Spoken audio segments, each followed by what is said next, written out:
Galbūt kažką esate girdėję apie debesų kompiuteriją. Šis terminas reiškia, kad visa jūsų informacija saugoma ne jūsų kompiuteryje ar telefone, o kažkur debesyje, patikimuose įvairių kompanijų serveriuose, kurie prieinami bet kur ir bet kada. Programėlė Dropbox kaip tik ir padeda jums niekada nieko nepamesti. Įsidėgę šią aplikaciją, bei tokio paties pavadinimo programą kompiuteryje ar bet kokiam kitame įrenginyje, gausite 2 GB nemokamą internetinę talpyklą. Kam jums to reikia ir ką galite su to daryti? Ko gero, savo telefono galingą kamerą nufotografuojate nemažai nuotraukų, kurias reikia perkelti į kompiuterį.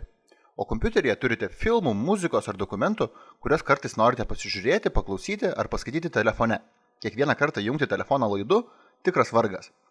Čia ir panaudosite Dropbox. Telefone į programėlę įkelsite norimus failus ar parsisiųsite failus paliktus kompiuteryje. Kas geriausia, dokumentais galėsite dalintis ne tik tarp savo telefono ir kompiuterio, bet kam galite nusiųsti nuorodą į savo Dropbox aplanką, kur jūsų draugai ir bendradarbiai galės rasti visus duomenis, kurie per dideli, kad būtų prisekti prie elektroninio laiško. Iš bet kokio išmaniojo telefono ir iš bet kokio kompiuterio. Taigi su Dropbox visi jūsų dokumentai ar kiti duomenys, kad ir kur bebūtumėte, be jokių laidų.